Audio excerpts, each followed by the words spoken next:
పశ్చిమాసియాలో ఎడతెరిపి లేని యుద్ధం ధాటికి చమురు మంట మండుతోంది. విదేశీ చమురు రవాణా నౌకలు, ఇంధన మౌలిక సదుపాయాలపై ఇరాన్ సైన్యం క్షిపణులు, డ్రోన్లతో విరుచుకుపడుతోంది.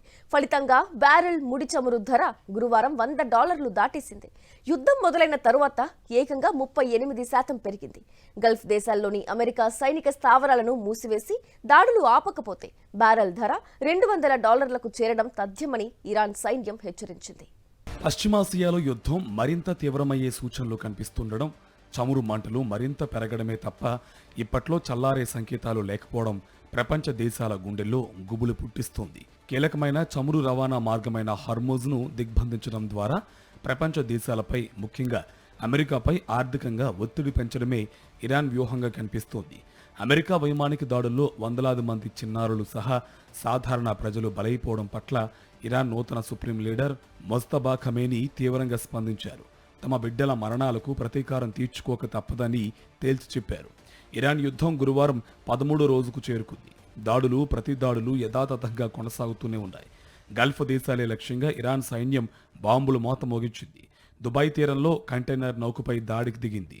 నౌక మంటల్లో చిక్కుకోగా ఎలాంటి ప్రాణనష్టం జరగలేదు.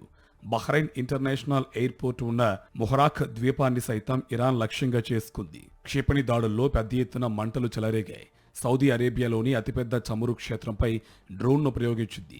రాజధాని రియాద్లో దౌత్యవేత్తల భవనంపై ఇరాన్ ప్రయోగించిన డ్రోన్ను మధ్యలోనే ధ్వంసం చేశామని సౌదీ అరేబియా ప్రకటించింది. పర్షియన్ గల్ఫ్లోని బస్రా పోర్టు పైన ఇరాన్ దాడికి దిగడంతో ఇరాక్లోని చమురు కేంద్రాల్లో కార్యకలాపాలు నిలిచిపోయాయి.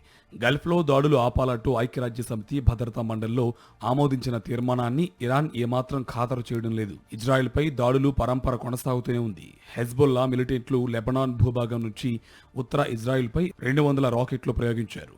మరోవైపు ఇరాన్ క్షిపణులను తాము మధ్యలోనే ధ్వంసం చేసినట్టు ఇజ్రాయెల్ వెల్లడించింది. రాజధాని జెరూసలేంలో తెల్లవారుజామున సైరన్లు, భారీ శబ్దాల మోత వినిపించింది. జనం షెల్టర్లలో తలదాచుకున్నారు. ఇజ్రాయెల్ సైన్యం దూకుడుగా ముందుకెళ్తుంది. ఇరాన్తో పాటు లెబనాన్పై విస్తృత స్థాయి దాడులకు శ్రీకారం చుట్టింది. లెబనాన్లో ఇరాన్ అండదండలున్న హెజ్బొల్లా గ్రూప్ను క్షిపణులతో టార్గెట్ చేసింది. ఇదిలా ఉండగా యుద్ధంలో ఇరాన్ ఇప్పటికే పరాజయం పాలైందని అమెరికా అధ్యక్షుడు డొనాల్డ్ ట్రంప్ స్పష్టం చేశారు. ఈ యుద్ధాన్ని ముగిస్తానని అన్నారు.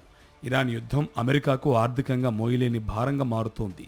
యుద్ధం వల్ల మొదటి వారంలోనే $11.3 బిలియన్ ఖర్చయినట్టు పెంటగాన్ ప్రకటించింది.